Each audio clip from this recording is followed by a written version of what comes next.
पेनड्रॉप झाले नको काय वाचू नका. माकाळगोवांची व्हिडिओ परवापासून कालपासून लय व्हायरल होईल. ऐका ना, परत रेकॉर्ड करून घ्या. ऐका मित्रांनो, आवर्जून मी त्यांचा अपमान करायसाठी बोलत नाही. बऱ्याच लोकांची बघा, अनेक लोकांच्या 14 वर्षांचा वनवास आणि 14 वर्षानंतर ही जोडी जर एकत्र आली. आता त्यांना माहिती आहे की सचिन मोहन मंडळाने मग मला माझं मंडळ खेळ तालुका आहे, मला काय म्हणजे काय मी काय कुठं पडलेला बाहेर नाही पडलेला, मंडळ आहे माझ्याकडे. आणि माकाळगोवांनी स्वतः माझा काल पण केलं, त्यांनी बोलले की बुवा तुमचं स्वागत आहे सगळ्या गोष्टी. आणि काल तालुक्यातला कलाकार तालुक्यात आला त्याचा अभिमान आहे. पण लोकांमध्ये क्रेज आहे की ही जोडी परत लागावी. आणि त्याच्यावर मग बुवा आम्ही काही गोष्टी त्या माझ्या मुलांनी सुद्धा टाकल्या. आणि त्याच्यावर मग बुवानी थोडंसं काल लयच म्हणजे लय नाही म्हणजे ठीक आहे, पण ते झालं ते झालं. आता लोकांना काहीतरी वेगळा मेसेज केलाय. माझं म्हणणं एवढंच आहे मित्रांनो, बघा लांबोरी मला पण सांगतो, नाव घेऊन सांगतो, गेल्या वर्षी माझ्याशी त्यांनी कार्यक्रम केले नाही, मला काय फरक टिंब नाही.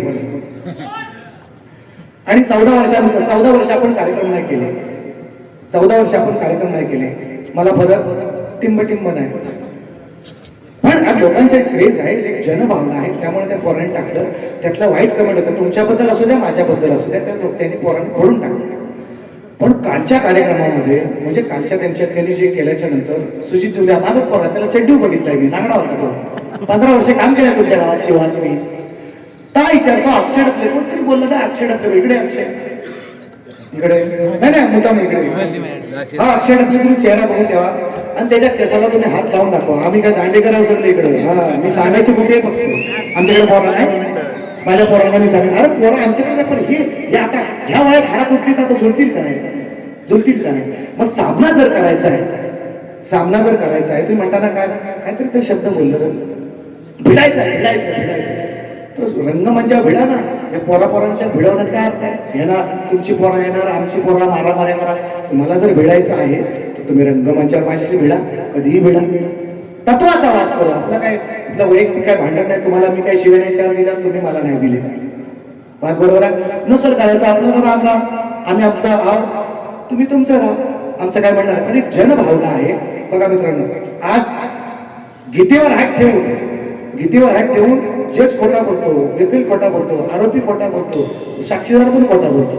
अरे एवढं काय करतात. संविधानावर हात ठेवून आमदार खासदार काय करतात आज. तर एवढी शपथ तुम्हाला कोण काय फसाव देणार आहे. तुम्हाला कोण काय फसाव देणार आहे. चांगल्यासाठी जर मोठी तुम्ही म्हणता मित्रांनो असू दे, मला त्याच्याबद्दल म्हणणं नाही. कोणाची कुणी म्हणजे बरोबरी नका करू. राम कृष्ण, अरे कृष्णाने 12 गाव अग्नी ज्यानं खेळला, 12 गाव अग्नी.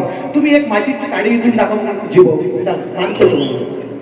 अरे त्याला तुम्ही व्यभिचारी ठरवता, त्याच्यासोबत बरोबरी करता. रामाशी कृष्णाची कशाला बरोबर आहे नाही म्हणून नको प्लीज. म्हणून मला बोलायचं होतं, त्याचा निर्णय त्यांनी कळवला. आपल्याला हा फरक पडेल पण निश्चितपणे. जर तुम्ही तत्वाला जर तुमच्या आहात तर मी तत्वनिष्ठ तेवढाच आहे. आणि हा फरक तुम्हाला निश्चितपणे दिसेल. काही दिवसात मी जास्त बोलत नाही. आणि मला प्रश्न दिला